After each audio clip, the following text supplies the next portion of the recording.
Hello there, and welcome to Sleep Science Lab. I'm so glad you found your way here. Tonight, we are going to drift together into one of the most quietly remarkable worlds that nature has ever whispered into existence. A world that most people walk right past without ever pausing to notice the extraordinary story unfolding just beneath their feet, beneath the roots of old trees, beneath the warm red earth, beneath the slow turning of centuries. We are going to explore the world of termites. There is something deeply nourishing about learning how the world works in the softest hours of the night. Knowledge, when it arrives gently, feels like a warm light in a quiet room, not blinding, just enough. If this kind of slow, peaceful journey is something that brings you comfort, I warmly invite you to like this video and subscribe to Sleep Science Lab so we can keep wandering through these quiet wonders together night after night. Now let the world outside grow a little further away. Let your breath soften. Let your shoulders release. Let your thoughts drift down, the way the last leaf of autumn drifts from a branch in still air. Let's begin this slow and soothing journey into the secret, silent world beneath the surface of things. At the very heart of the colony, in a sealed and carefully tended royal chamber deep beneath the earth, lives the Queen. She is extraordinary. A being transformed so completely by her destiny that she scarcely resembles the small winged creature she once was. Her body, over years and decades, has swelled into something almost surreal, long and pale as a finger of moonstone, pulsing with the soft rhythm of her endless, generous labor. She lays eggs, thousands each day, tens of thousands, attended constantly by workers who feed her, turn her, carry away each new egg with an almost ceremonial tenderness, and she endures. The termite queen can live for 50 years, longer than most wild mammals, longer than most birds, longer by far than any other insect you are likely to encounter in the entire world. She is patience made form, resting always at the center of everything. The workers are the quiet hands of the colony, countless, tireless, and entirely without need for recognition. They are small and pale as morning fog, soft-bodied creatures who have never once in their lives felt the warmth of sunlight upon them. They were born into the dark and they live and labor in the dark. And in this they have found something that most creatures spend their whole lives searching for, a perfect and complete sense of purpose. They build, they clean, they carry food to those who cannot move, and they carry the old and the spent back into the earth, returning all things gently to their source. They have no eyes, and yet they navigate with astonishing precision, reading the world through scent and vibration, through the faint trembling of wood and soil, as if the whole earth were a soft and whispering language they have always known. Among the many roles within the colony, there is one that carries a kind of quiet heroism: the soldier. Soldiers are born into their purpose, their bodies shaped by the slow and patient hand of biology into something perfectly suited for a single sacred task: the protection of all they love. Some soldiers carry jaws so large and powerful that they cannot feed themselves. The workers must bring every meal gently to their mouths, like a child being tenderly cared for. Other soldiers carry something even more extraordinary: a nozzle on their heads, from which they can spray a sticky, disorienting chemical at any creature who dares threaten the colony. There is something quietly moving about this. A being whose entire existence is organized around the protection of others, who carries its purpose not as a burden, but as the most natural thing in the world, like a river carrying its water always toward the sea. Deep within the warm and breathing dark of the colony, communication happens in ways that feel almost like poetry. Termites cannot speak, and yet they speak constantly in the language of chemistry, of vibration, of touch, so delicate it could not be measured by any instrument our hands have built. When a worker finds food, it lays a trail of pheromones behind it as it returns home. A thread of invisible perfume pressed gently into the earth. A message written in scent that says, quietly and clearly, "Come this way, there is abundance here," and the others follow, each one reinforcing the trail, each passage deepening the message, until the whole colony hums with the soft knowledge of plenty. It is a form of language older than any word ever spoken, older than music, older than fire, a conversation carried not in sound but in the slow, sweet drift of molecules through warm air. There is a species of termite that does something so quietly astonishing it has caused scientists to pause and simply marvel. The macrotermous termites of Africa cultivate gardens, not metaphorical gardens, real ones, deep within their mounds. In carefully maintained chambers kept at a precise humidity and temperature, they grow fungus. They gather plant material from the world above, carry it down through their winding corridors, and offer it as a growing medium to their fungal partners. The fungus breaks the plant matter down into something the termites can digest. In return, the termites tend and protect the fungus, ensuring its survival across generations. This partnership has been running, uninterrupted, for tens of millions of years, a collaboration so ancient and so perfectly balanced that neither partner can now survive without the other. It is one of the oldest and most faithful relationships on this green and patient earth. The mound that rises above a macrotermous colony is one of the most extraordinary structures in the natural world. And it rises not from a blueprint, but from something more mysterious and more beautiful.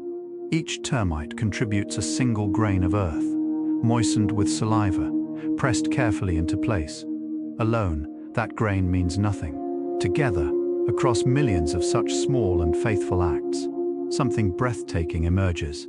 Towers that can rise 6 meters above the savanna, their surfaces sculpted by the wind into flowing organic curves that no human architect could have designed. Inside, a network of passages and chambers breathes with the colony, regulating temperature, directing airflow, maintaining the precise conditions that allow the fungus gardens to thrive and the queen to endure.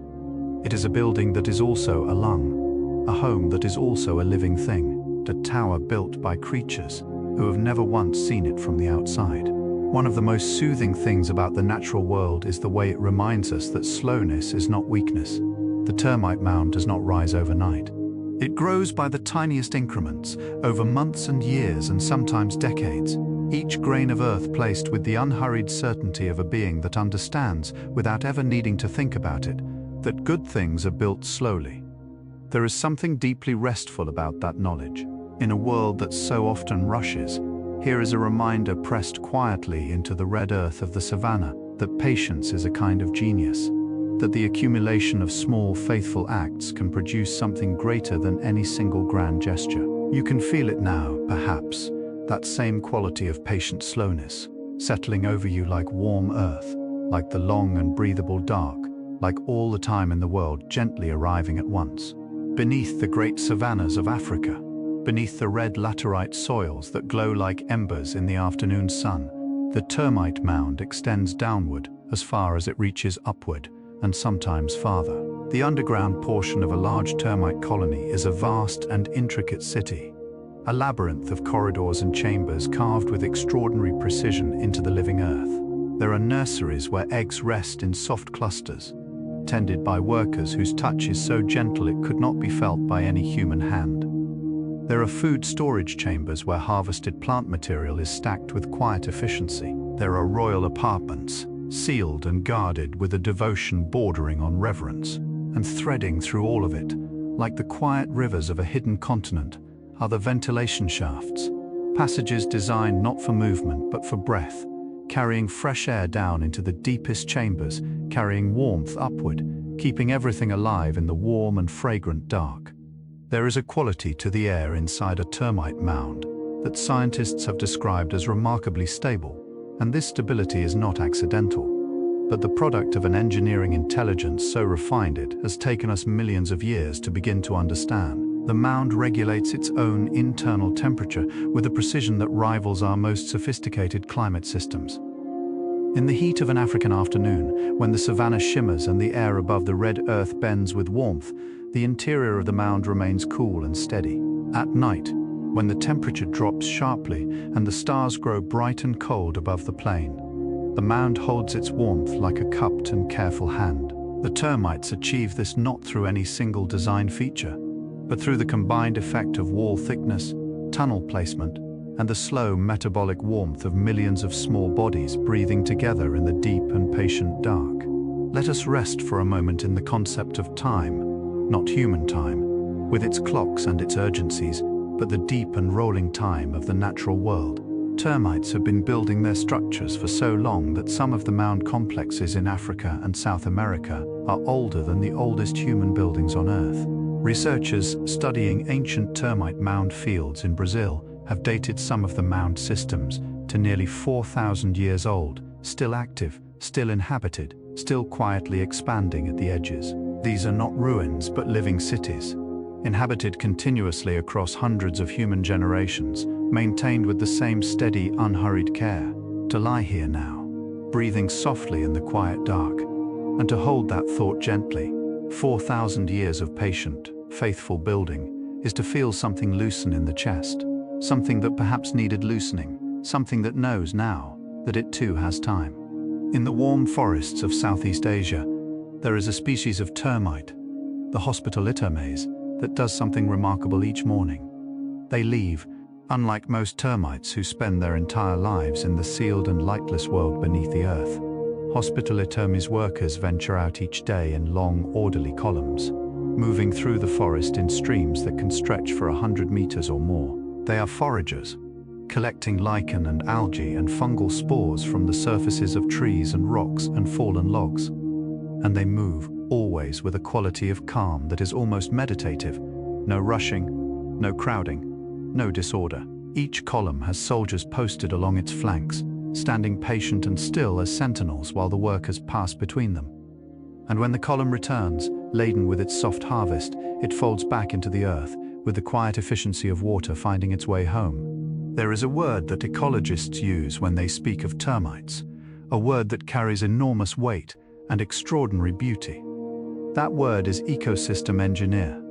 A termite colony does not merely inhabit its environment, it reshapes it, fundamentally, continuously, and almost always for the better. As termites tunnel through the soil, they aerate it, creating tiny passages through which water and air can travel, loosening what was compacted, opening what was closed. They bring organic material from the surface down into deeper layers, enriching the earth with the patient generosity of long practice. In drier regions, studies have shown that the presence of termite mounds creates small but critical pockets of moisture and fertility in the surrounding soil, allowing plants to survive droughts that would otherwise leave the landscape bare. They are, in the most literal sense, the quiet gardeners of the world, tending the earth without ever being asked, without ever being thanked. Water is life, and in the dry and sun-baked landscapes where many termite species make their homes, water is also a puzzle, a treasure, and a constant quiet preoccupation. Some desert-dwelling termites have developed a solution so elegant,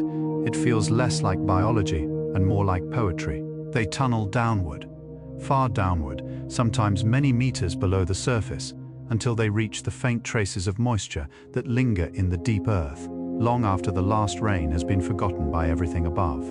They carry this moisture back upward, molecule by patient molecule, wetting the walls of their tunnels, maintaining the precious humidity of their underground world. In a landscape that appears to the eye as pure and indifferent dryness, the termites hold a secret, that beneath every surface, however parched and still, there is a deeper layer, cool and dark, and quietly generous, where life has always found a way to continue. Among the many extraordinary things that termites do, perhaps none is more quietly moving than the way they care for their dead. When a termite dies, it releases a specific blend of chemical signals, a kind of final, fading message written in scent. Workers detect this signal and respond with gentle, unhurried purpose. They carry the body to a designated area of the colony, far from the nurseries and food stores, where it will be safely decomposed and returned to the earth. There is no grief in this, as far as science can tell, and yet there is something in the act that feels profoundly tender. Every member of the colony, however small, however brief its life, is attended to at the end. Nothing is left behind. Nothing is forgotten. In the economy of the colony, every life completes a circle, and that circle is honored with the same quiet care that governs everything else in that warm and breathing underworld. Light is something that most termites have made a kind of peace with never knowing. The worker caste, the most numerous, the most tireless, is typically born without functional eyes. Their world is defined entirely by other senses. The trembling of air that carries news of danger, the chemical tapestry of pheromone trails, the gentle pressure of antennae touching antennae in the passing dark. And yet, and here is where the story softens into something almost luminous, Some termite species have found a way to use light anyway. The mounds of certain species are oriented with extraordinary precision relative to the sun, capturing morning warmth on one face while shading the interior from the harshest afternoon heat. They navigate by the sun without ever seeing it, reading its warmth through the walls of their own creation. Like a sleeper who turns instinctively toward the first faint glow of morning without ever opening their eyes. Somewhere in the tropical forests of West Africa, a termite soldier stands completely still. It has been standing still for a very long time. Around it, workers move in their quiet streams, going about the 10,000 small tasks that keep the colony breathing and whole. The soldier does not help with any of these tasks. It was not made for them. Its great armored head and its powerful jaws are designed for a single purpose, and until that purpose calls, it simply waits with a patience so complete and so uncomplicated that it becomes, in its own way, a kind of meditation. There is no restlessness in it, no impatience, no wondering whether it might be better suited to some other role. It simply is what it is, fully and without reservation, standing in the dark like a warm and faithful word at the end of a long and winding sentence, waiting for the moment when it will finally be needed. The reproductive members of the colony, the winged Elates, destined one day to become kings and queens of new colonies, live their early lives in a state of patient waiting that is almost dreamlike in its quality. They develop slowly within the warm interior of the mound, their wings folding and unfolding in the soft dark, their bodies accumulating the reserves of energy they will need for the great journey ahead. And then, one day, usually after rain, when the air is heavy with moisture and the earth smells of renewal, something shifts. A signal moves through the colony like a held breath finally released. The exits open, and in great shimmering clouds, the Elates rise into the light, thousands of them, tens of thousands, filling the air above the savannah like living confetti, like a slow and golden exhalation from the earth itself. It lasts only hours, and then the earth receives them back, changed forever. When the winged Elates take their single great flight and land upon the earth, something extraordinary and quietly beautiful begins. A male and a female find each other, guided by pheromones so specific and so delicate that they function almost like a whispered name spoken in a crowded room, heard only by the one for whom it was intended. They shed their wings together, those magnificent wings that carried them through the bright and overwhelming air, pressing them against the earth as if laying down something no longer needed. The way a traveler sets aside a coat at the beginning of a long and settled life. Then, side by side, they begin to dig. A small chamber, just large enough for two. And in that first small room pressed into the willing earth, the entire vast and breathing future of a new colony begins. Quietly, humbly, with nothing but each other and the warm dark all around. The founding pair of a new termite colony, the royal couple, as biologists sometimes tenderly call them, spend their first weeks in complete isolation, sealed inside their tiny nuptial chamber. They tend their first small clutch of eggs with an attention so focused and so complete that the outside world might as well not exist. The queen is not yet the vast and sedentary being she will become. She is still small, still capable of movement, and she participates fully in the early care of the colony. The king, too, remains close, fertilizing the queen and helping to maintain the chamber. They are, in these early weeks, a partnership of two, a quiet and self-sufficient universe, generating warmth from within, tending the future with patient and unhurried hands. There is something in this image that settles gently upon the chest like a warm cloth. Two small lives, pressed together in the dark, building everything from nothing. As the first workers emerge from their eggs and begin to grow, the colony takes on a new quality, the quality of momentum. Slowly at first, then with gathering purpose, the tiny workforce begins to expand the chambers, to forage for food, to tend the next generation of eggs. Each new worker adds a small but real increment of capability to the whole. The founding pair no longer needs to do everything themselves. They can surrender those early, effortful roles and settle into the long specialization of their destiny. The queen begins to grow. The king remains devoted and close, and the colony, gaining workers week by week, begins to feel less like a household and more like a village, then a town, then across years and decades, a vast and luminous civilization humming beneath the earth, all of it grown from that first quiet chamber.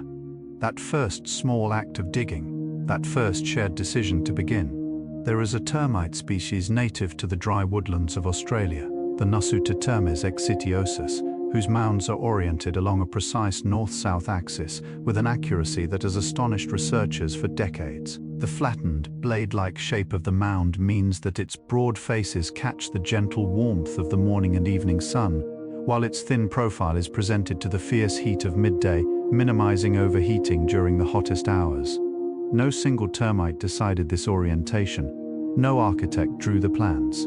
And yet mound after mound across vast stretches of Australian landscape faces the same direction. Each one a quiet monument to collective intelligence, to the accumulated wisdom of millions of small decisions that somehow, together, always arrive at the same elegant answer. They are sometimes called magnetic termite mounds, and standing among them in the early morning light, one feels in the presence of something ancient and deeply, peacefully knowing.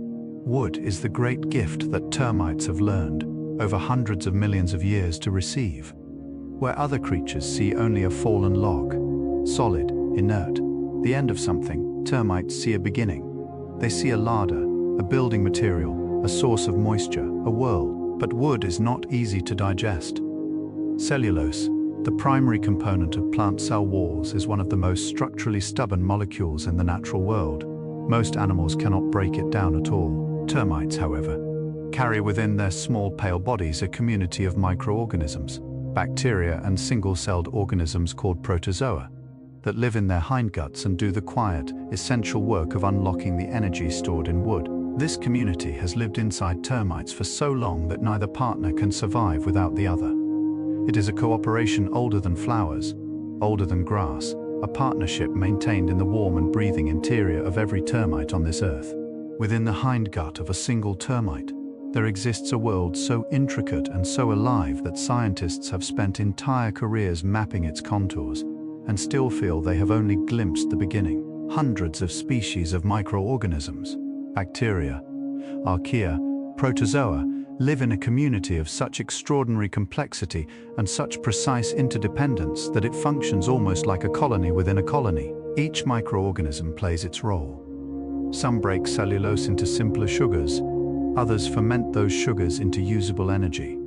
Others yet capture nitrogen from the air and weave it into the proteins the termite needs to grow and function. All of this happens in a space smaller than a grain of sand, in the warm and quiet interior of a creature that fits upon a fingertip. It is perhaps the most intimate ecosystem on Earth, a universe of cooperation folded gently inside another universe of cooperation, like a story nested within a story, each one enriching the other. One of the quietest and most profound contributions that termites make to the living world is something that happens entirely out of sight, in the slow and fragrant dark beneath the surface of the earth.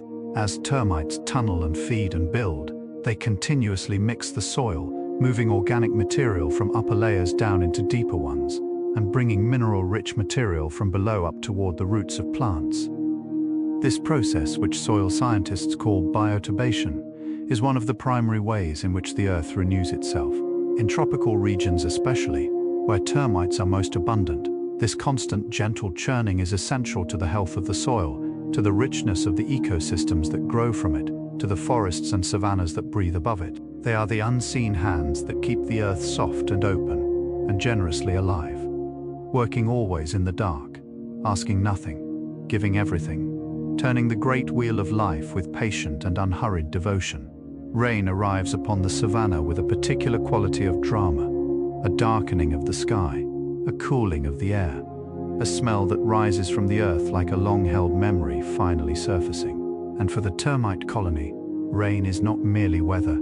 It is signal, invitation, and the turning of a great seasonal page. After significant rainfall, foraging activity increases dramatically as termites move to gather the softened plant material that rain makes accessible. Moisture-regulating behaviors within the mound shift in response to the changed humidity of the air. And in the colonies that are ready, those that have been quietly preparing for months, the Elate stir in their chambers, feeling something move through the air that they have never felt before and yet recognize completely. Rain is the oldest alarm clock in the world, and the termites have been waking to it for longer than almost anything else alive. There is a researcher, a soil ecologist working in the Sahel region of West Africa, who once described standing at the edge of a termite mound field at dusk and feeling with great certainty that she was in the presence of a form of intelligence. Not human intelligence, not even animal intelligence in the familiar sense, but something broader and slower and more patient. The distributed intelligence of millions, she wrote, operating across timescales that dwarf individual experience, solving problems that no single mind could hold. She stood there as the sun went down and the mounds turned to silhouettes against the copper sky. And she felt what many naturalists have felt in the presence of the natural world at its most quietly extraordinary. A loosening of something tight behind the sternum, or softening of the boundary between self and world, a sense that we are held, all of us, within something far larger and more generous than we ordinarily remember. Let us pause here, together, in this warm and wandering story, the way a river pauses briefly in a wide and shallow bend before continuing its journey toward the sea. You have traveled a long way already tonight, down through the surface of things, into the quiet world beneath, past the fungi and the soldier ants and the patient queens, past the ancient mounds and the gentle workers, and the invisible language of pheromones drifting through the warm underground air. And perhaps you can feel, even now, the way the body has begun to soften at the edges, the way the breath has grown a little longer, a little slower, the way the thoughts that arrived this evening with such urgency have begun, one by one, to release their grip and drift away like seeds on a wind that carries them somewhere far and quiet. This is exactly where you are meant to be. Let the story carry you a little further still.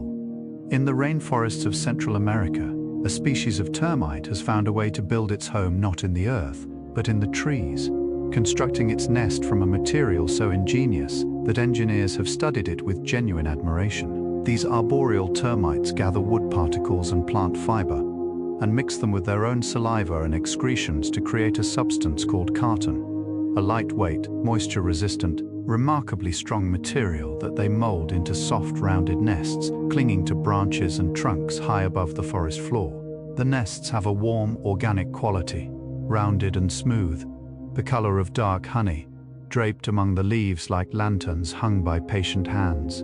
Inside the same intricate world, nurseries, food stores, royal chambers, ventilation passages, all built from materials gathered from the very trees that hold them, a home made entirely from its surroundings, as if the forest itself had gently shaped a shelter for its smallest citizens. Across the living world, there are relationships between species that have grown so deep and so long-standing that they have become indistinguishable from love. If love can be understood as a bond that sustains, that enables, that asks nothing beyond continued presence, the relationship between certain termite species and the birds that nest atop or within their mounds is one such relationship. In parts of Australia and Africa, parrots and kingfishers excavate their nesting chambers directly into the walls of active termite mounds, drawn by the stable warmth and humidity that the termites so carefully maintain. The termites seal off the intrusion, but do not abandon their home. The birds raise their young in the warmth the termites generate. Neither species planned this arrangement, neither negotiated its terms. It simply grew over thousands of years into something that works, quietly, reliably, season after season, the way the best arrangements always do. There is a phenomenon in the world of termite science that carries the most beautiful name, the phenomenon of stigmergy. Stigmergy is the process by which each individual termite responds not to instructions from above, but to the physical traces left by previous workers. A freshly placed pellet of earth here, a dried arc of saliva there, and adds its own small contribution in response. No termite knows what the final structure will look like. No termite holds a vision of the whole, and yet the whole emerges perfectly, inevitably, from the accumulation of these small and faithful responses to what has already been done. It is a form of intelligence that lives not in any mind but in the material itself, in the shared and growing record of all that has come before. There is something in this that loosens the need to know where everything is going, a quiet reminder that the next small step, taken faithfully, is always enough. The soldiers of the Neocaprotermes taracua species, found in the forests of French Guiana, carry within their bodies one of the most extraordinary and selfless adaptations in all of the natural world. As they age, specialized glands in their bodies accumulate a toxic substance, a chemical defense that grows more potent with each passing day. When a young soldier is threatened, it fights with its jaws. But an older soldier, sensing that its most useful days are behind it, will press itself against an attacker and rupture its own body, releasing the accumulated toxins in a final generous explosion that immobilizes the threat and protects the colony. Scientists call this autothesis, self-sacrifice at the cellular level. But in the warm and quiet language of this story, it is something simpler and more moving. The last gift of a life fully lived, offered without hesitation to the community that gave it everything it ever needed. The soil around a termite mound has a different quality from the soil just a few meters away.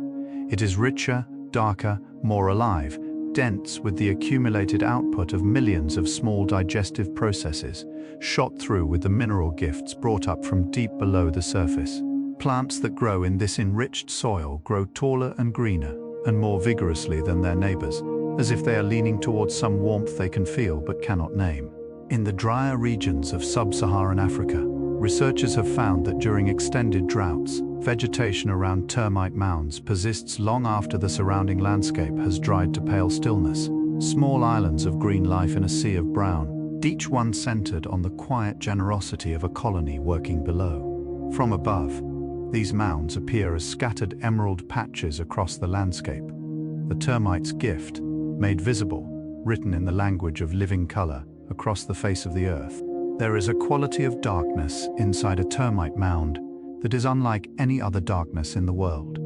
It is not the darkness of absence, not the cold and empty dark of a room with the lights switched off. It is a warm and inhabited darkness, dense with the presence of life, textured with the faint vibrations of millions of small bodies moving and breathing and working in close and purposeful proximity. The walls themselves seem almost to hum with it, a frequency too low for human ears, felt more in the chest than heard, like the lowest note of a cello played very softly in a small warm room. Scientists who have studied the acoustic environment inside termite mounds describe it as remarkably rich, a constant soft soundscape of scraping and tapping and the faint percussion of antennae meeting walls, meeting earth, meeting one another.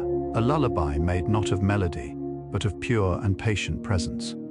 In the highlands of Ethiopia, where the air is thin and the nights grow cold with a sharpness that descends like a held breath released, termite mounds rise from the earth in shapes that look almost deliberate, sculpted by some hand that understood both beauty and function. The mounds here are tall and narrow, their surfaces ridged and furrowed by the seasonal rains into forms that suggest, to a certain quality of imagination, the faces of ancient and patient beings. Local communities have lived alongside these mounds for generations, developing an intimate knowledge of what they signal, their height and orientation, read as indicators of soil quality, of underground water, of the health of the land. The mounds are landmarks, reference points, quiet anchors in the landscape, trusted the way one trusts a very old and reliable friend, without needing to understand everything about them, simply because they have always been there.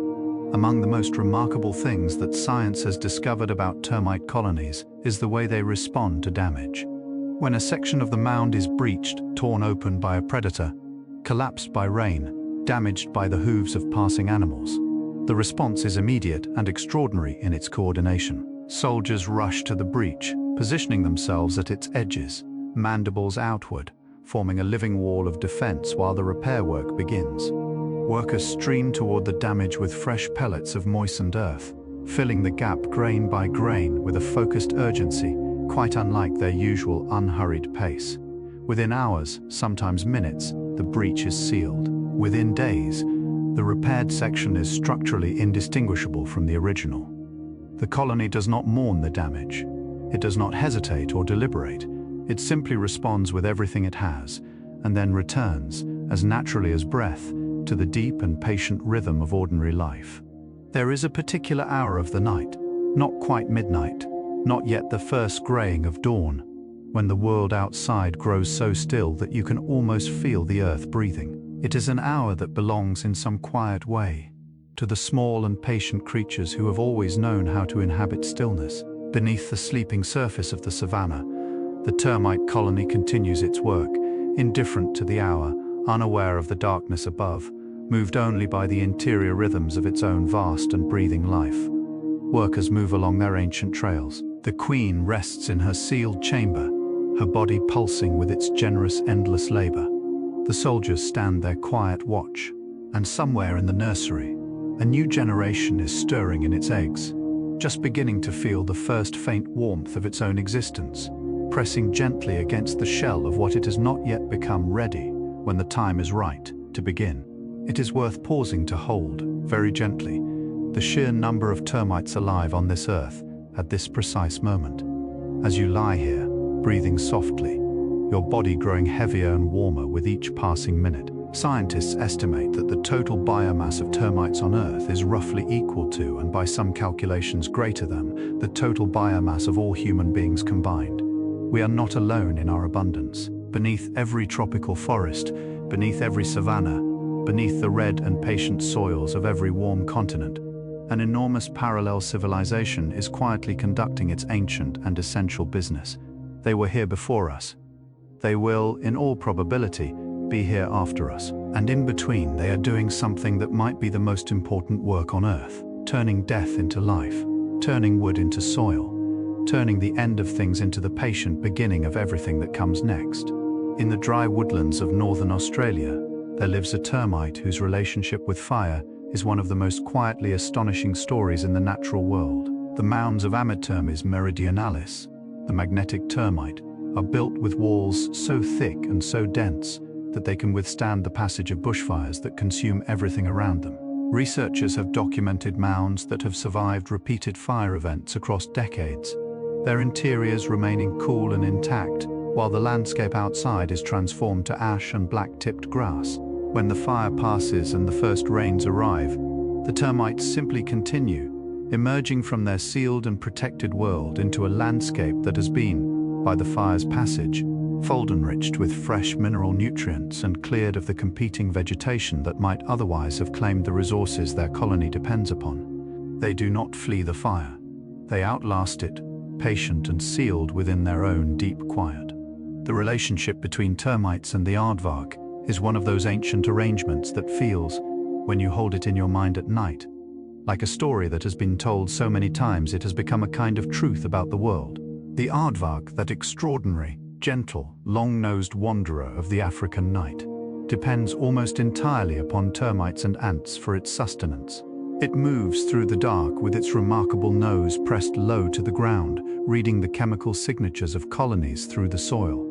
And when it finds a mound, it tears it open with powerful claws and laps up the inhabitants with a long and patient tongue. The termites lose thousands of workers in these raids, and yet the mound repairs itself, and the colony continues. The aardvark returns, season after season. The mound endures, season after season. The relationship of loss and resilience, predator and prey, held in perfect ancient balance beneath the wide and starry African sky. Beyond the aardvark, the termite mound is a resource around which an entire community of life organizes itself. Pangolins, with their extraordinary armored scales and their quiet, rolling gait, seek out termite mounds in the night hours, using powerful claws to breach the walls and a long, sticky tongue to harvest the inhabitants. Certain mongooses excavate the abandoned sections of old mounds for their own burrows, grateful for the structural solidity that the termites' building provides. Lizards bask on the warm, sun-facing surfaces of mounds in the cool hours of morning, absorbing the stored warmth that the termites' metabolic activity has accumulated through the night.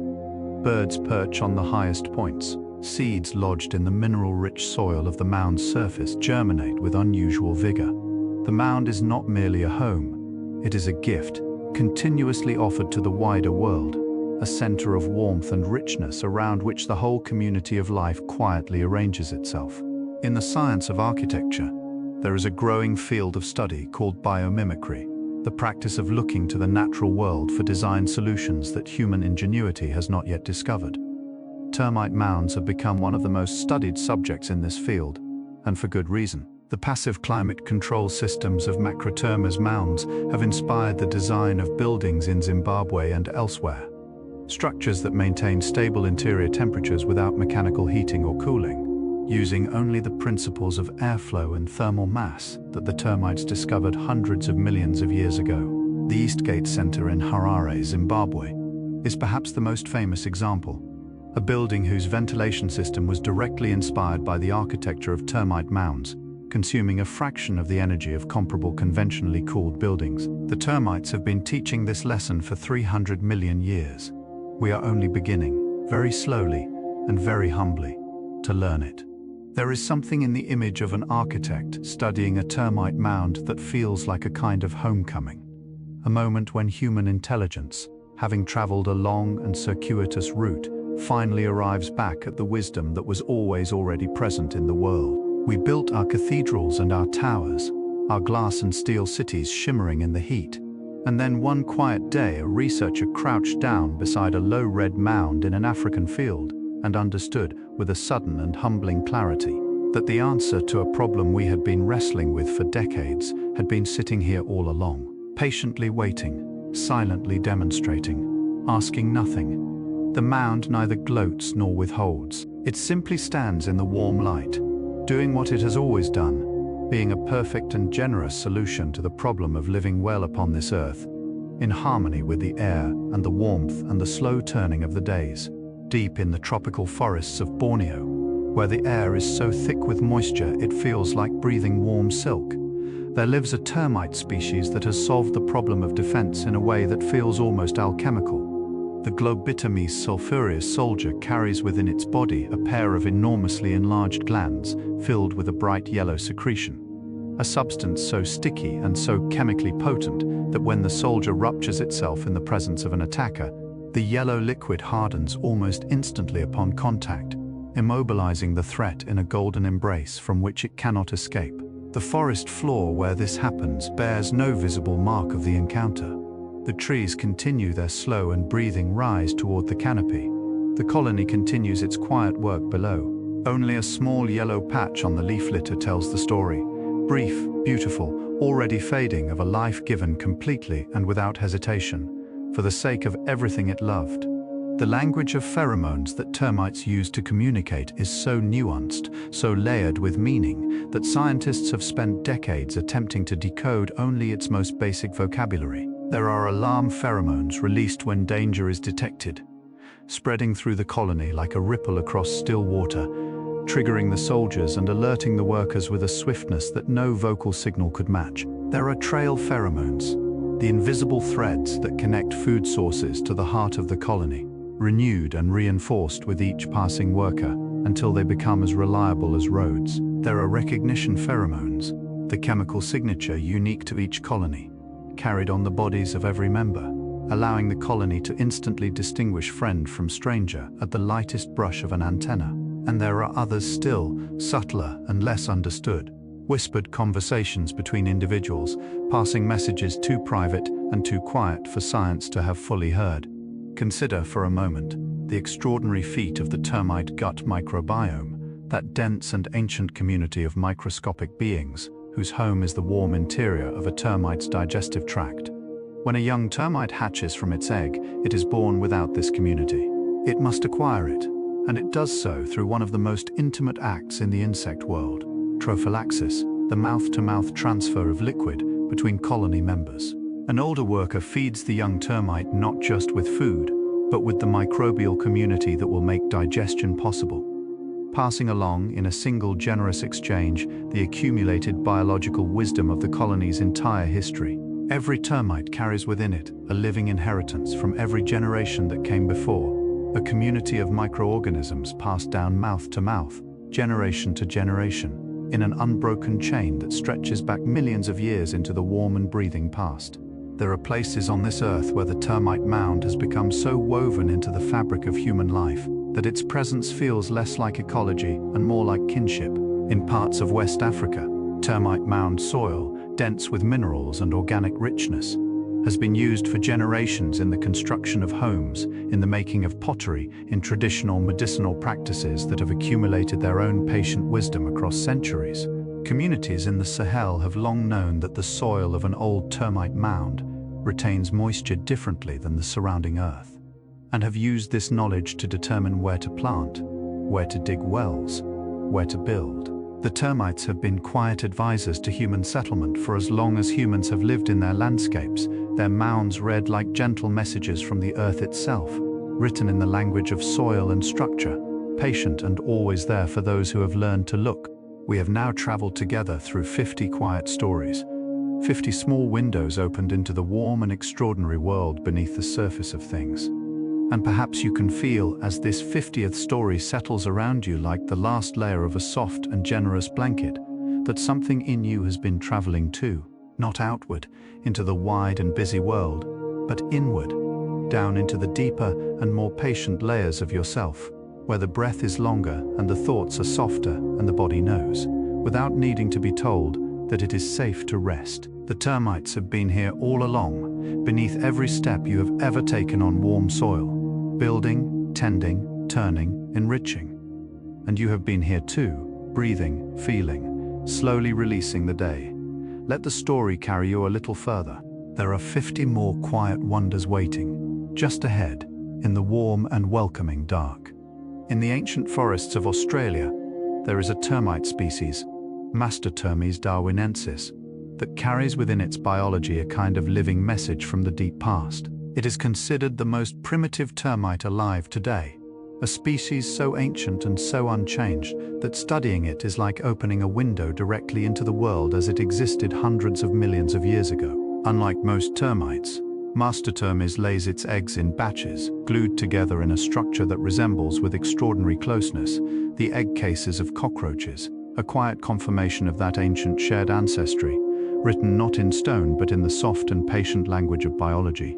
Its gut microbiome is the most complex of any termite yet studied. Its colonies can grow to enormous size, and it moves through its ancient forest with the unhurried certainty of a creature that has never needed to change, because what it is has always been, already, exactly enough.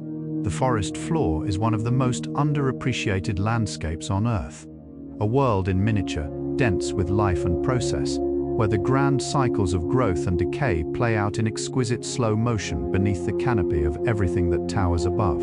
And in tropical forests especially, termites are among its most essential inhabitants.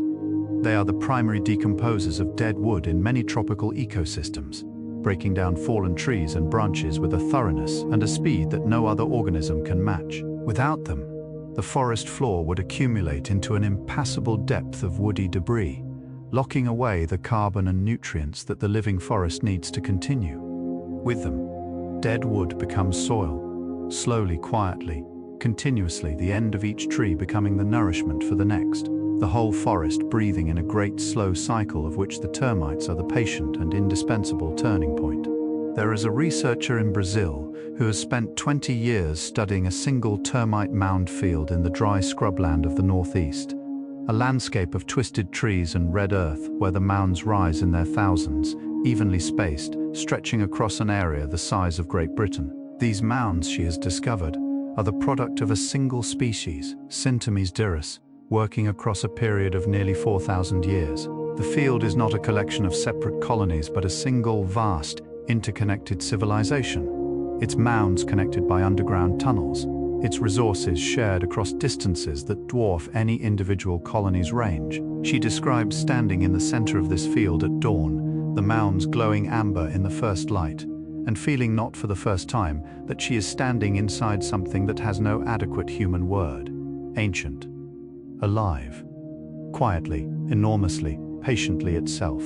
Among the more meditative facts that termite science offers to the sleepy and the wandering mind is this: the average worker termite lives for only 1 to 2 years. In the context of the colony, which may endure for decades or even centuries, this individual life is barely a breath, a single note in a very long and very beautiful piece of music, and yet each worker lives its brief life with a completeness that asks nothing more of it. It does not know it is brief. It does not mourn its limits.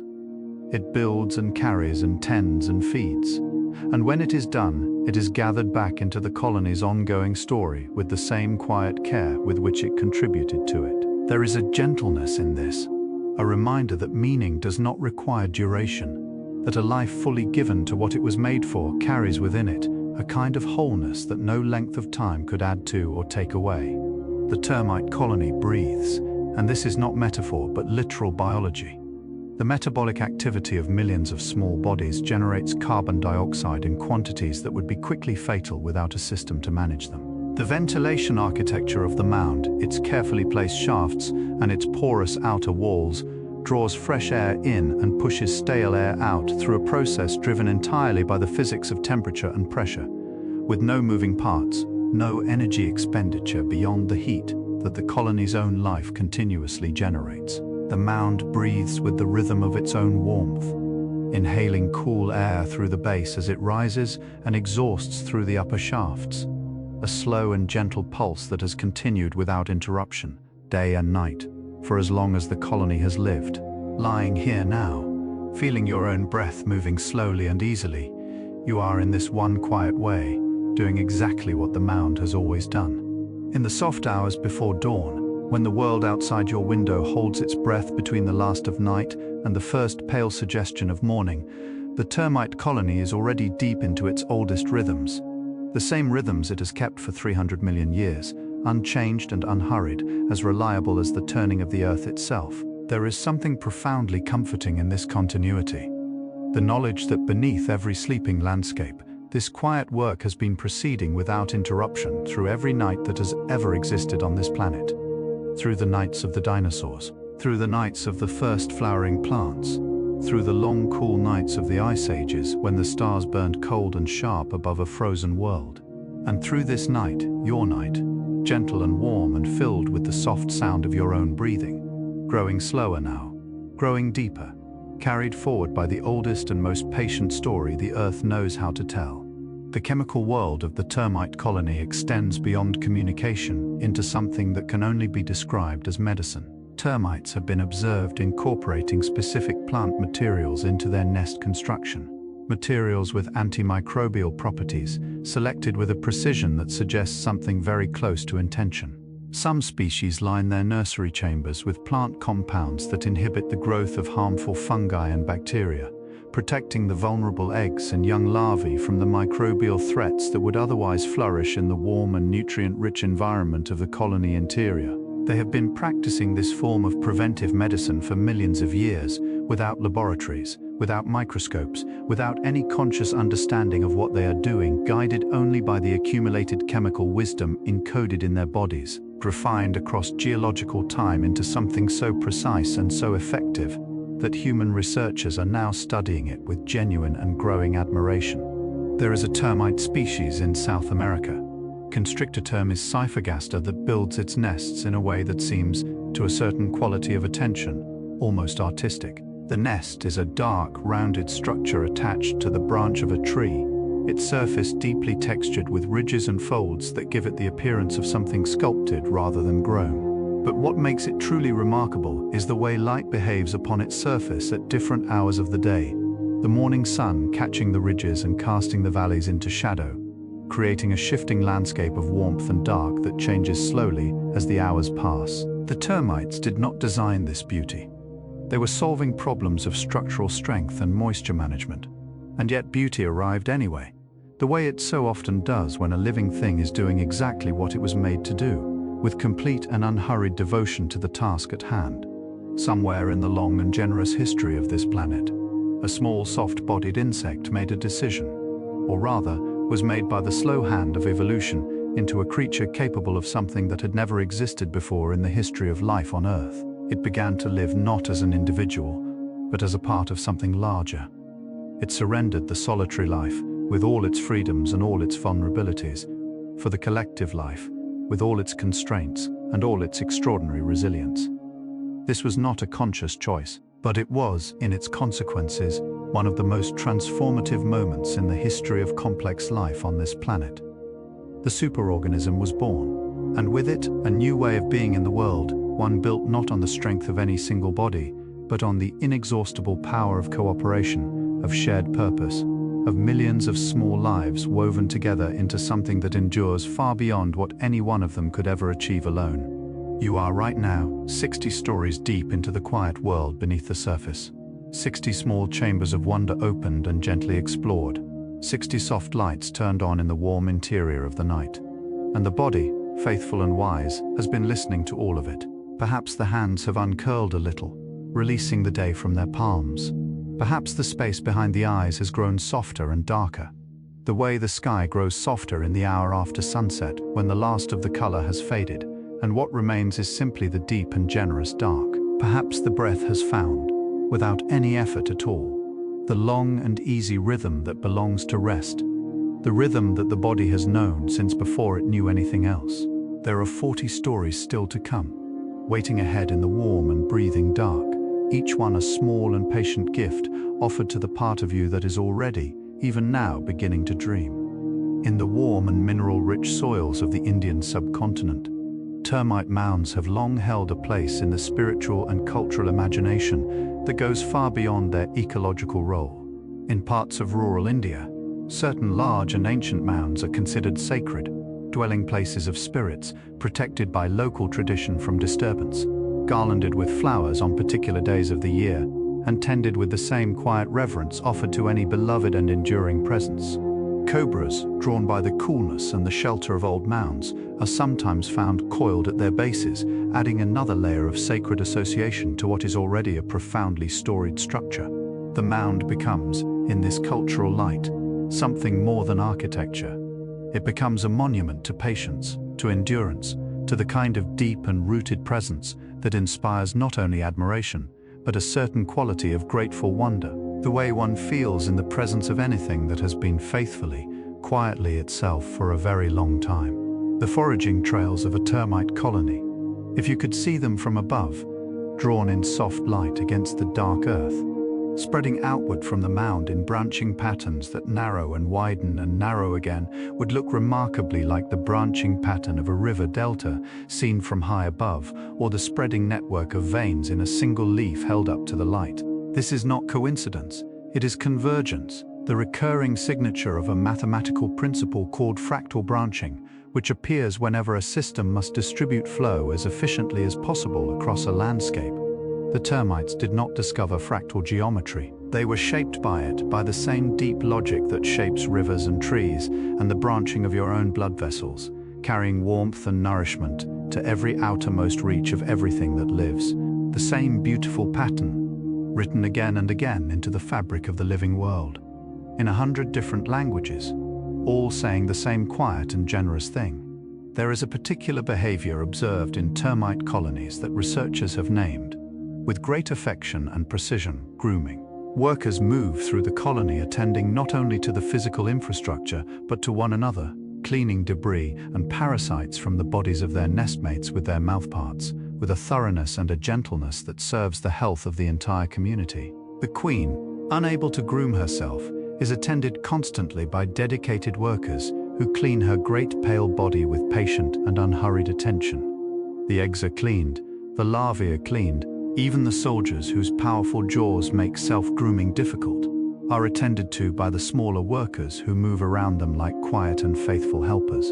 In a world where disease spreads most easily through close contact, grooming is the colony's immune system made visible, the touch of care made into medicine, community expressed as the gentle and continuous act of tending to one another.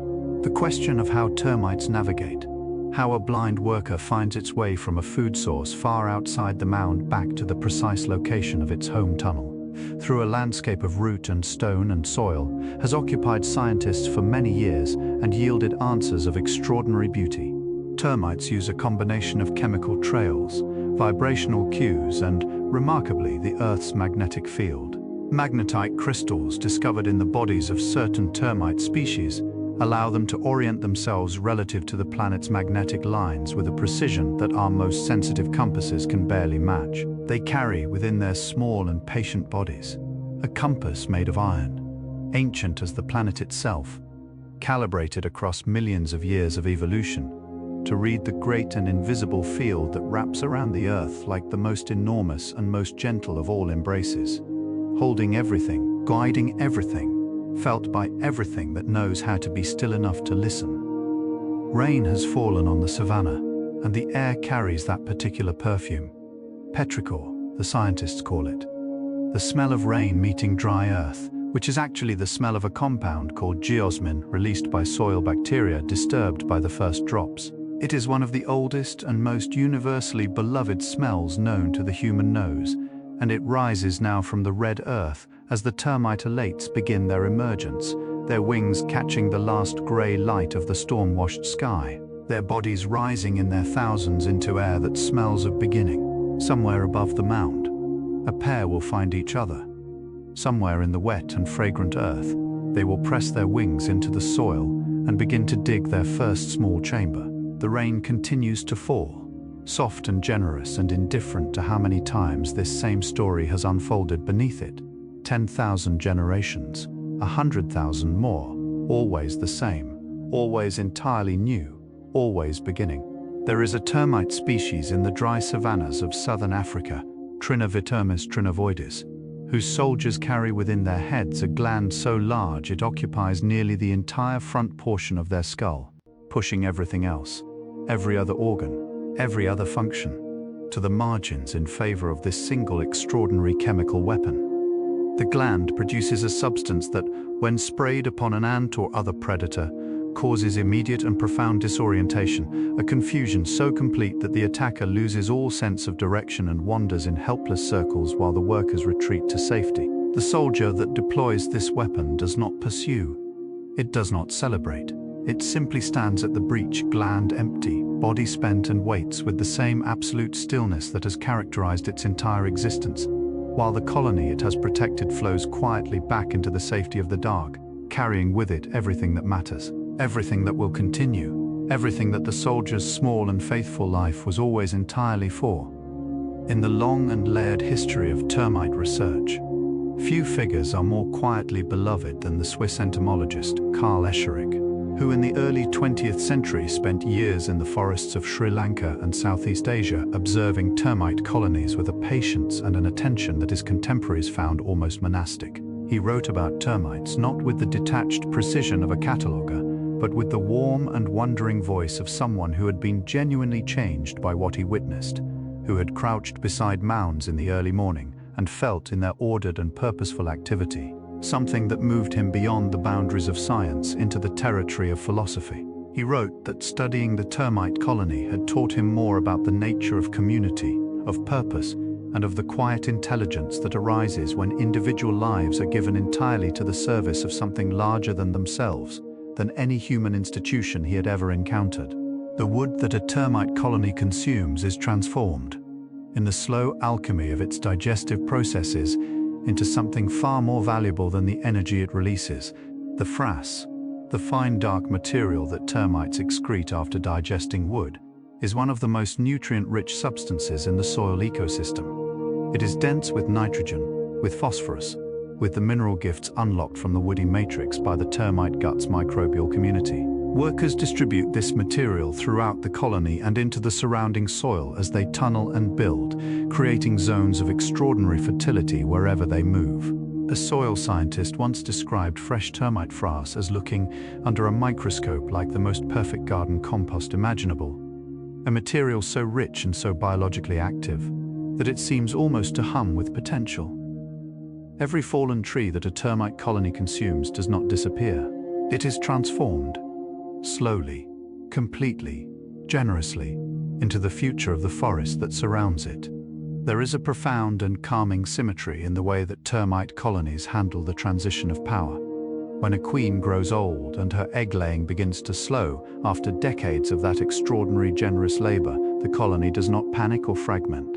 Instead, it prepares. Workers begin to raise a new generation of reproductive individuals, not the winged elates destined for flight, but neotenic reproductives, individuals who develop sexual maturity without ever leaving the colony, who take on the queen's role from within the warmth and safety of the existing structure. The transition happens gradually, almost imperceptibly, one generation of leadership folding into the next like one wave yielding, without conflict or ceremony, to the wave that follows it. The colony does not mourn the passing of its queen. It honors her by continuing, by carrying forward, unchanged and unbroken, the vast and breathing project of life that she spent her entire existence building. 70 stories now, 70 quiet rooms explored in the warm interior of this night, and outside, the world has grown very still. The kind of stillness that arrives in the deepest hours, when even the wind has found its resting place, and the trees stand motionless and dark against a sky full of patient stars. Inside the body, something has been quietly happening alongside all this wondering. The nervous system, soothed by the rhythm of the narration and the warmth of accumulated knowledge, has been gradually releasing its vigilance. The shoulders dropping by millimeters, the jaw softening its subtle hold, the legs growing heavier and more willing, sinking deeper into the warmth beneath them. This is what the body does when it is given what it needs, when it is held in a space of gentle wonder and asked for nothing, offered everything. It lets go, slowly, completely, the way the earth lets go of the last warmth of a long and generous day, releasing it upward into the cool and waiting dark. In the forests of Papua New Guinea, where the canopy grows so thick and so high that the forest floor exists in a permanent soft twilight, termites have adapted to a world where wood is everywhere and competition for it is fierce. Here, certain species have developed foraging strategies of remarkable sophistication, sending out small advance parties to assess new food sources before committing the broader workforce, a behavior that looks to a certain quality of observation, almost like deliberation. The advance workers spend time at a new piece of fallen wood, moving over its surface, tasting it with their mouth parts, feeling its density and moisture content through the sensitive pads of their feet, and then they return, carrying chemical information back to the colony in their bodies, a report delivered not in words but in the changed composition of their pheromone signature, read instantly and completely by the workers they pass in the dark corridors of home, the whole colony knowing, within moments, exactly what has been found. The mound of a large Macrotermes colony contains within its walls a record of the local environment stretching back across decades, sometimes centuries. The minerals incorporated into the mound walls reflect the composition of the soils available at the time of their construction. The organic material sealed within reflects the vegetation of the landscape as it existed when those particular sections were built. Geologists and archaeologists have learned to read old termite mounds the way they read sediment cores, as layered archives of environmental history, each stratum a chapter in the long and patient story of a particular place. Mounds have been used to locate ancient gold deposits, their mineral walls reflecting the geochemistry of soils formed over ore bodies far below.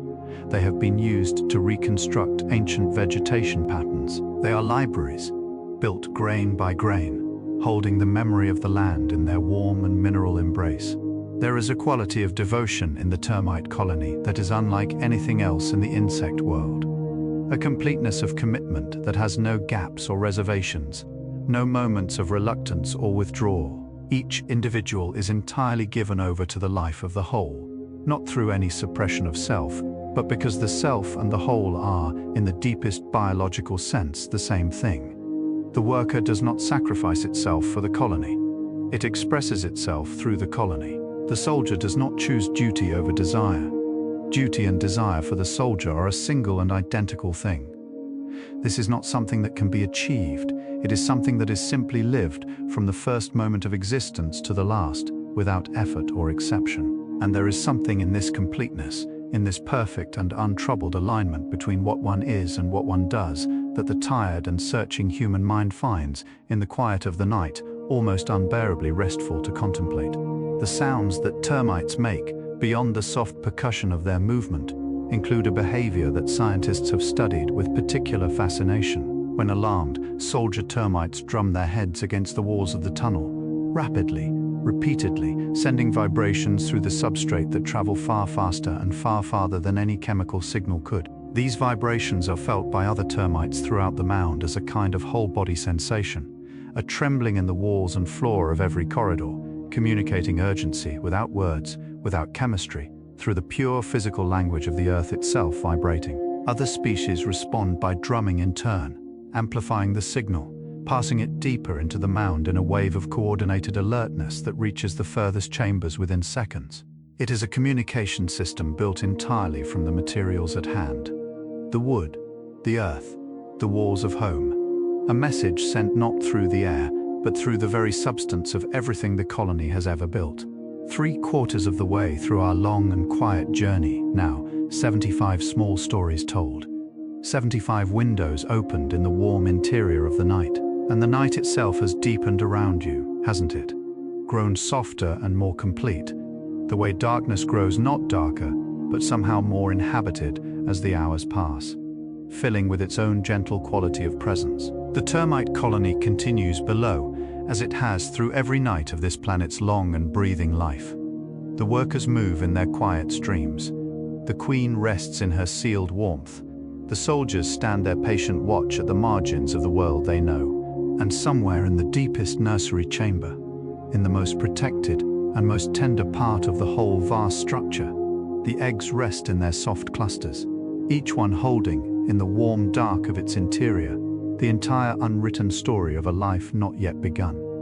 Waiting, warm, already, in their own quiet way, completely whole. In the sun-baked landscapes of the Namibian desert, where the earth is the color of old copper, and the sky above is a blue so deep and so pure it seems almost to vibrate. Termites perform what may be their most quietly miraculous feat of all. The Termites alateris species forages in conditions that would be fatal to almost any other living thing, venturing into the open desert surface during the brief cool windows of dawn and dusk, harvesting dry plant material so desiccated and so stripped of apparent nutrition that no other herbivore troubles itself to collect it. Back in their underground chambers, their extraordinary gut microbiome unlocks what little energy and moisture the material holds, extracting, from apparent nothing, everything the colony needs to continue. They are alchemists of the desert, finding abundance in scarcity, finding life in what appears to be the complete absence of it, demonstrating with quiet and daily certainty that the boundary between enough and not enough is always more generous than it first appears. Among the most meditative contributions of termite science to our understanding of the living world is what researchers have called the wood wide web of the soil, the vast and interconnected network of decomposition and nutrient cycling that termites participate in alongside fungi, bacteria, and countless other organisms in the rich and breathing dark beneath the surface. In this network, the termites play a role analogous to what rivers play in the water cycle, not generating the flow, but organizing it, directing it, making possible the movement of materials from one state and one place to another in ways that sustain the entire system. Remove the termites from a tropical ecosystem, studies have shown, and the rate of wood decomposition drops dramatically. The forest floor accumulates, the nutrient cycle slows, the trees that depend on that recycled richness begin, gradually and almost imperceptibly, to thin. The whole great breathing system loses something, a quiet note removed from a chord whose beauty depended upon it. There is a behavior observed in certain termite species that researchers have named, with a mixture of scientific precision and quiet awe, the construction cascade. It begins when a single worker deposits a pellet of earth in a particular location, perhaps triggered by a specific pheromone concentration, perhaps by a subtle feature of the local temperature or humidity.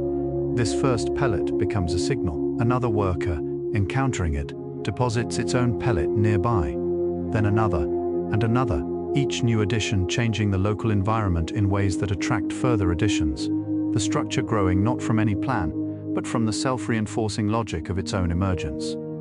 Pillars form, arches appear, chambers take shape, and all of it arising from that first small pellet, placed by a single worker who had no idea, could have no idea, that it was beginning something extraordinary.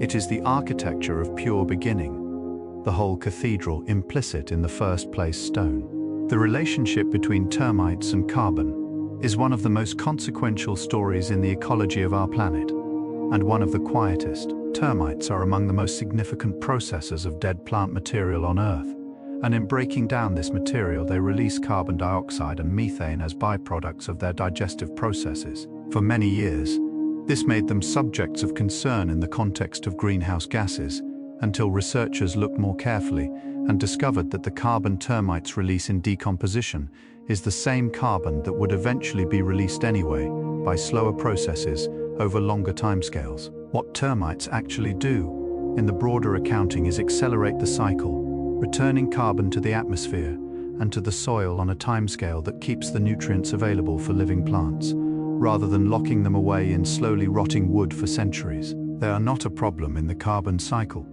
They are the carbon cycle, one of its oldest, most faithful, most essential turning points.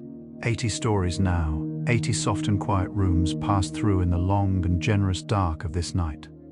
And the journey has changed you perhaps in the smallest and most welcome of ways.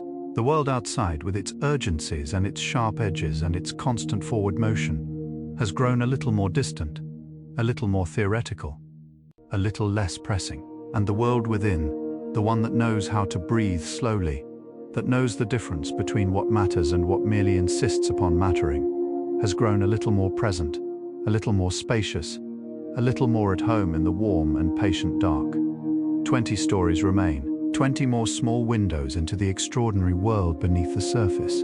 Let them come to you now, not as information to be held and stored, but as water received, passed through, leaving only the faintest and most pleasant trace of having been here at all. In the cloud forests of Costa Rica, where mist moves through the trees like slow and breathing ghosts, and every surface glistens with a perpetual gentle moisture, there lives a termite species that has found an extraordinary solution to the problem of foraging in a world where the ground is often too wet to tunnel through safely. These termites construct covered runways, thin, enclosed tubes of carton material pressed against the surfaces of tree trunks and roots and fallen logs, through which they move in complete protection from the open air, from predators, from the drying effects of sun and wind. Walking through the forest and noticing these delicate tubes pale against the dark bark, tracing their patient way up and around every obstacle, feels like discovering the handwriting of a very small and very determined civilization. Each tube a sentence, each branch a paragraph, the whole forest inscribed slowly and completely, in the quiet and purposeful language of termite passage. The termite queen, in the sealed warmth of her royal chamber, is attended by a retinue of workers whose devotion is so complete and so continuous that she never goes a single moment unattended from the day she seals herself into her nuptial chamber to the last day of her extraordinary life. Workers feed her constantly, offering regurgitated food with a tenderness that has no parallel in the insect world. They clean her enormous body with their mouth parts, moving slowly along her pale and pulsing length with an attention so careful and so thorough that it functions as both hygiene and medicine. They carry away each egg she lays almost before it has fully left her body, transferring it to the nursery chambers with a speed and a care that speaks of something very close to reverence. She is the center of everything, not through power or demand, but through the quiet biological fact of her necessity, around which the entire warm and breathing world of the colony continuously and devotedly revolves. There is something that happens in the human body when it is exposed, even indirectly and through the medium of story, to the natural world at its most quietly extraordinary.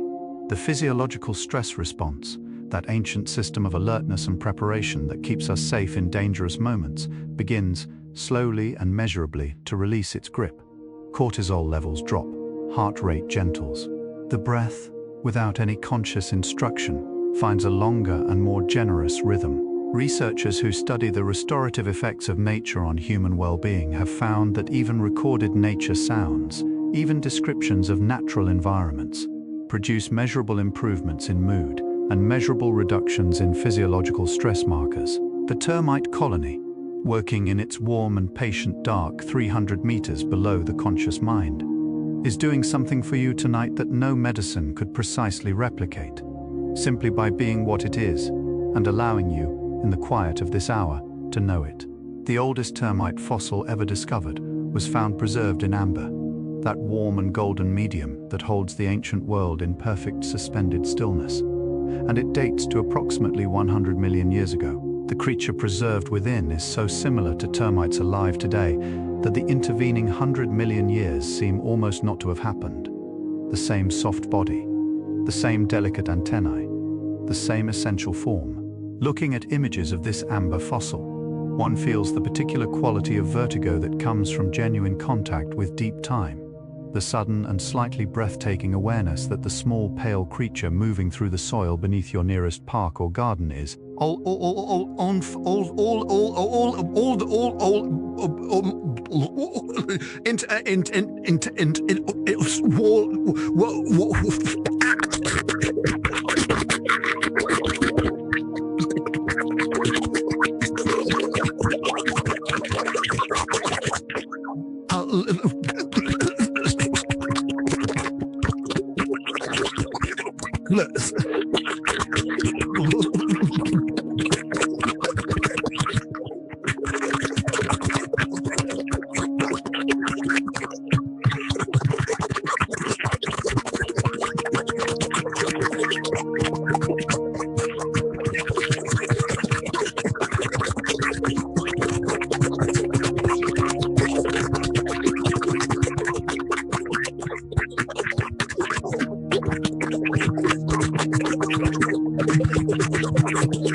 that has been keeping its patient and essential appointment with the living world for longer than the human mind can comfortably hold.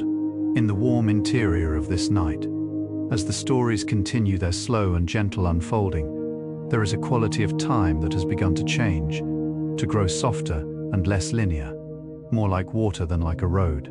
This is the quality of time that belongs to the edge of sleep, that beautiful borderland where the sharp distinctions between one thought and the next begin to dissolve, where the images that arrive are no longer quite chosen, but simply come with their own gentle logic from a place deeper than waking. Perhaps a mound rising from red earth in the golden hour.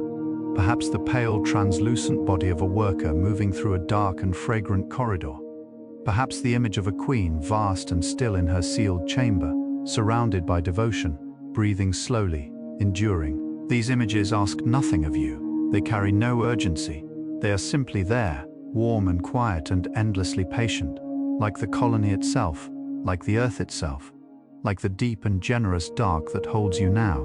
In the grasslands of the Brazilian Cerrado, one of the most biodiverse savannas on earth, a landscape of twisted trees and golden grasses and skies that seem to hold more light than any sky has a right to, termite mounds dot the landscape in their thousands, each one a small hill of reddish earth, rising with quiet authority from the grass. Researchers studying these mounds have discovered that they function as biodiversity hotspots, supporting a far greater variety of plant and animal species in their immediate vicinity than the surrounding grassland.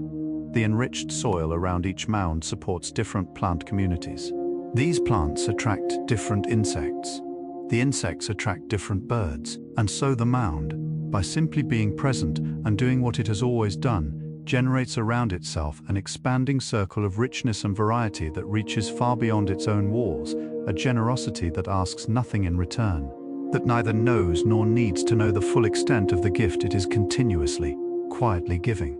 The king termite, that faithful and largely overlooked companion of the queen, deserves a moment of quiet recognition in the warm interior of this night.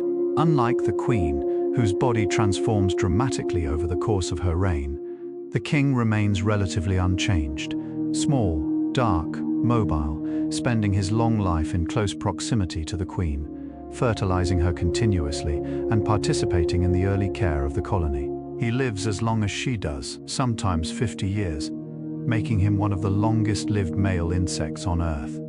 He does not rule, he does not command, he simply stays present and devoted and entirely without ambition beyond the next day's faithfulness. In a world that so often celebrates the dramatic and the visible, there is something deeply restful about the king's quiet story. A life of pure and patient devotion, given completely without fanfare, sustained across decades by nothing more complicated or more extraordinary than the simple decision to remain. As the termite colony ages and grows, it develops what researchers describe as a kind of institutional memory, an accumulated wisdom encoded not in any individual, but in the physical structure of the mound itself, in the established trail networks, old in the practiced efficiencies of the foraging and building systems that have been refined across generations of workers. Young workers, joining the workforce for the first time, do not need to learn from experienced elders. They learn from the structure itself, from the trails already laid, and the chambers already shaped, and the systems already in place. The mound teaches them. The accumulated decisions of 1,000 previous generations, pressed into the walls and corridors of home, become the education of every new worker that moves through them. This is memory without neurons, wisdom without words, knowledge held not in any mind but in the patient and enduring architecture of everything that has ever been carefully, faithfully built. There are 99 stories behind you now, 99 quiet rooms explored in the warm and breathing dark of this extraordinary night. One remains. And before it arrives, there is a moment worth inhabiting, a pause at the threshold between the journey and its ending, the way you might pause at the top of a long and gentle hill, before beginning the slow and easy descent into the valley below. From here, looking back across everything that has been shared tonight, the ancient queens and the faithful workers, the magnetic mounds and the golden amber fossils, the fractal trails and the invisible chemical languages, the partnerships of millions of years and the small nuptial chambers where everything always begins. From here, the whole vast and quiet story of the termite reveals itself as what it has always been, one of the most beautiful, most enduring, bold, most generous love stories that life on this earth has ever told. A story of what becomes possible when individual lives are given, completely and without reservation, to something larger than themselves. And now, the 100th story. The last small window opened in the warm interior of this night. A termite worker moves through a dark and fragrant corridor deep beneath the earth, carrying a single grain of moistened soil pressed carefully between its mouthparts. It does not know where it is going in any map-reading sense. It knows only the next step, and the next, and the one after that, each one taken with the same unhurried certainty, the same complete and uncomplicated presence. It deposits its grain, turns, moves back the way it came, or forward into something new. The distinction barely matters, because all directions in this warm and breathing world lead back to the same essential place. The colony breathes around it. The queen rests at the center. The stars turn slowly above a surface it has never seen. And the small worker continues faithful, purposeful, entirely at home in the dark, contributing its single grain to the vast and patient and extraordinary beauty of everything that is being right now quietly built. In the dry woodlands of West Africa, Cubotermis fungifaber, whose mounds take on a form so distinctive and so quietly beautiful that travelers encountering them for the first time sometimes stop their vehicles and simply sit, looking. The mounds are tall and narrow, their upper sections shaped into a series of overlapping caps, wide, gently curved plates of hardened earth, stacked one above the other like the pages of a half-open book, each one angled precisely to shed rainfall away from the vulnerable mound surface below. In the soft light of early morning or late afternoon, these layered caps cast long and gentle shadows across one another, creating a shifting landscape of light and dark that changes slowly as the sun moves across the sky. No architect designed these forms. They grew grain by grain, cap by cap, from the patient accumulation of 10,000 small decisions made by creatures who have never once seen what they were making, and yet made it somehow perfectly beautiful. The role of termites in the global nitrogen cycle is one of the least celebrated and most essential stories in the ecology of our planet. Nitrogen is the element upon which all protein is built. the foundation of every muscle, every enzyme, every strand of genetic material in every living thing on Earth. And in the warm tropical soils where termites are most abundant, they are among the primary agents by which atmospheric nitrogen is captured and made available to the living world. The nitrogen-fixing bacteria that live within the termite gut, partners in that ancient and intricate microbiome, convert atmospheric nitrogen into forms that plants can absorb, releasing this transformed abundance into the soil with every tunnel dug and every passage traveled. The termites do not know they are doing this. They are simply living their lives with complete and unhurried devotion. And in doing so, they are quietly, continuously feeding the entire living world above them. In the high plateaus of East Africa, where the air is thin and clear, and the nights grow cold enough to leave frost on the grass by morning, old termite mounds, some of them centuries old, their original inhabitants long gone, continue to shape the landscape in their absence. Abandoned mounds, their soil chemically transformed by decades of termite activity, support distinct plant communities that persist long after the colony has ended. These old mound sites, visible from the air as scattered patches of darker, richer vegetation, are sometimes called termite legacy sites by ecologists, and they represent one of the most literal expressions of a truth that runs through the entire story of termites like a quiet and golden thread. The work done in the dark, done without recognition, done for its own sake and for the sake of those who depend upon it, does not end when the one who did it ends. It persists, it enriches, it continues to give, long after the giver has returned to the warm and patient earth. As the night deepens around you and the last of the waking world grows soft and indistinct at its edges, consider one final and quietly extraordinary fact about the creature whose story has carried you here. The termite colony, taken as a whole, all its workers and soldiers and reproductives, its queen and its king, its eggs and larvae, and the vast and breathing architecture of its mound, processes information, not in the way a brain processes information, with neurons and synapses and the fast, bright language of electrical signals, but in a slower, more distributed, more patient way, through the accumulated responses of millions of individuals to the conditions they find around them, each response shaping the conditions that the next response will encounter, the whole system continuously adjusting, continuously refining, continuously moving towards solutions that no individual within it could have found alone. It is intelligence without a mind, wisdom without a thinker,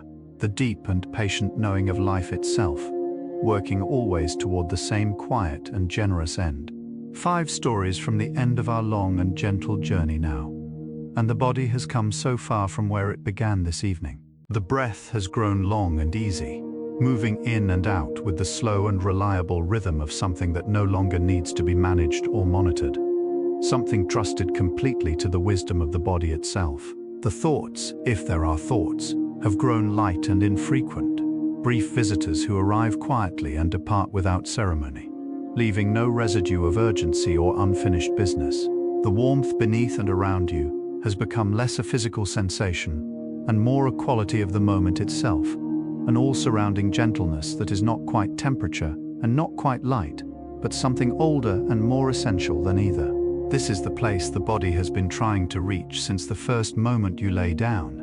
This exact quality of release, of trust, of complete and uncomplicated surrender to the warm and patient dark. In the warm and mineral-rich earth beneath a forest in Borneo, a termite worker pauses in its tunnel, antennae moving in slow arcs through the fragrant dark, reading the air with a sensitivity so refined that it can detect the chemical signature of a food source through several centimeters of compacted soil. It finds what it is looking for, it turns. It begins to move with a new and quiet purposefulness towards something it cannot yet touch but already completely knows is there. This is one of the oldest and most beautiful qualities of the natural world. The way living things move toward what nourishes them, not through deliberation, but through a deep and reliable knowing that lives below the level of thought, in the body itself, old in the patient biological wisdom accumulated across millions of years of faithful living. You know this quality too. Your body knows right now exactly what it needs, and it is already, without any effort on your part, moving gently and completely toward it. The termite mound, considered as a whole, as a single integrated structure built by millions of small lives across years and decades, is perhaps the most remarkable unintentional monument on Earth. Unintentional because no termite ever intended a monument. Each worker intended only the next grain of earth, the next passage cleared, the next egg carried to safety. And yet from these 10 million small and faithful intentions, something arose that outlasts individual lives by centuries, that shelters and sustains communities of extraordinary complexity, that shapes the landscape for kilometers in every direction, and continues to enrich the soil for generations after the last inhabitant has gone. There is a lesson in this that arrives not as a thought, but as a feeling, something that settles in the chest with a quiet and lasting warmth, that the grandest things are built not in grand gestures, but in the faithful repetition of small ones, that showing up grain by grain, day by day, is always in the end enough. Somewhere on this earth, right now, in this precise and unrepeatable moment that you and I share in the quiet of this extraordinary night, a termite Elate is making its first and only flight. It rose from the earth a few hours ago, drawn upward by a signal it had spent its entire young life waiting to receive, and now it is moving through air that feels to its newly opened senses like the most overwhelming and magnificent thing it has ever encountered. Every sensation is new: the warmth of the air, the openness of the sky, the chemical whisper of a mate somewhere nearby, carried on a breeze it cannot see. It will fly for only a few hours.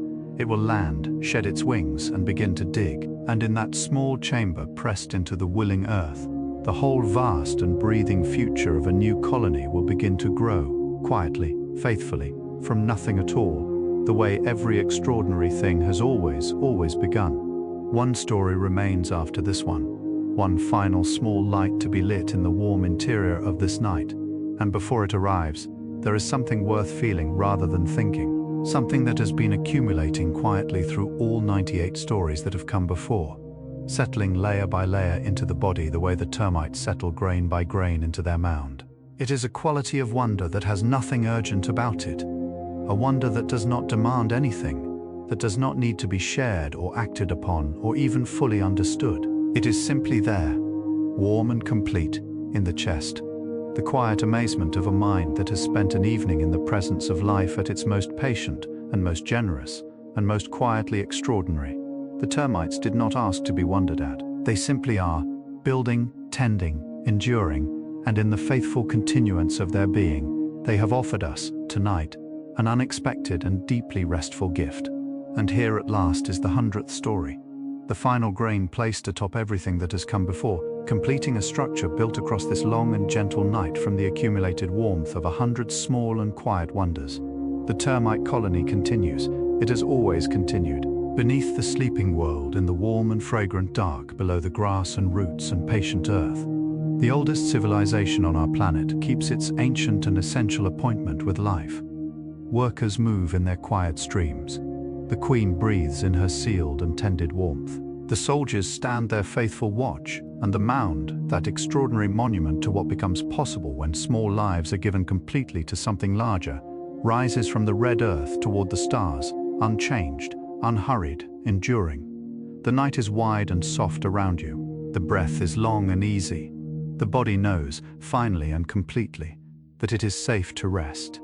Let the darkness receive you now, as gently and as completely as the earth receives everything it loves. And so we arrive, together, at the gently sloping end of this long and wandering journey, the way a river arrives at the sea, not with any dramatic announcement, but with a gradual and peaceful widening, a slow release of urgency, a final quiet surrender to something larger and more still.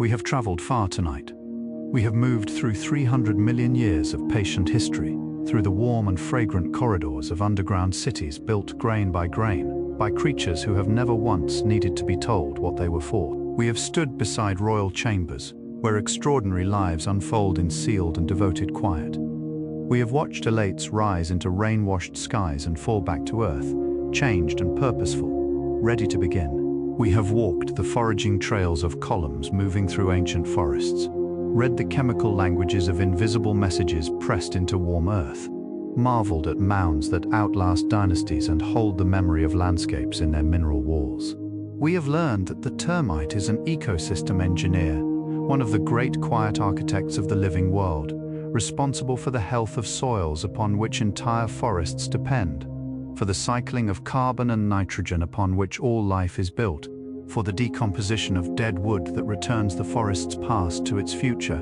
in an endless and generous cycle. We have learned that intelligence can live not in any single mind, but in the distributed wisdom of millions, expressed through the accumulated record of all that has been faithfully built. We have learned that the most extraordinary structures on Earth were raised without blueprints, without architects, without any individual who could see the whole, built only from the patient repetition of small and faithful acts, each one responding to what came before, each one making possible what comes next. And perhaps in the quiet accumulation of all these small and patient stories, something has shifted in the body, some habitual holding released, some boundary between wakefulness and rest grown softer and more permeable, some deep and reliable part of you remembering, elders, if for the first time in a long while, what it feels like to simply be at rest in the warm and patient dark. The termites have been here for 300 million years, building their quiet and extraordinary world beneath the surface of everything. They will continue long after this night has ended, long after the memory of these stories has softened into the general warmth of a good night's rest. And there is something profoundly comforting in that continuity, in the knowledge that the great and patient work of the living world goes on, regardless of whether we are watching, regardless of whether we understand it. Steadily and faithfully, and with a devotion that asks nothing of us except, perhaps, an occasional quiet moment of wonder, you have given that tonight. You have given your attention and your stillness to one of the most ancient and most essential stories on this earth. And the night, in return, is offering you the most generous gift it knows how to give. And so, dear traveler, here we are, at the soft and quiet end of everything this night set out to offer you. You came here perhaps with a mind still carrying the weight of the day, its unfinished thoughts, its small resistances, its lingering preoccupations that seemed in the bright hours too important to set down. And somewhere in the long and gentle passage of these 100 stories, those weights have found their way one by one to the floor, not forced, not pushed away, simply released, the way the hand releases what it no longer needs to hold when sleep begins its patient, generous approach. The termite colony, deep beneath the surface of the sleeping world, continues its ancient and essential work. The queen breathes in her warm and sealed chamber. The workers move through their fragrant corridors with the unhurried certainty of beings who have never once doubted their place in the world. The mound rises, grain by faithful grain, toward a sky it will never see, and yet somehow always finds.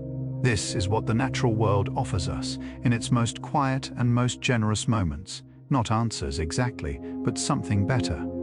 A reminder that patience is not passive, but profoundly powerful, that small and faithful acts, accumulated with love and without hurry, build things that outlast every urgency the mind can name. That the dark is not empty but full, warm and inhabited, and ancient and kind. Let that knowledge rest in you now, the way the termite mound rests in the earth, settled, supported, entirely at home. Your breath is long and slow. Your body is warm and heavy and completely trustingly at rest. The night holds you with the same quiet devotion that the colony holds its queen, entirely, tenderly, without condition. There is nothing more you need to do tonight. Nothing more you need to know. Only this soft and breathing dark, and the deep and ancient quiet at the center of all things, receiving you now with open and unhurried arms. Sleep well, dear traveler. Good night, and sleep deeply.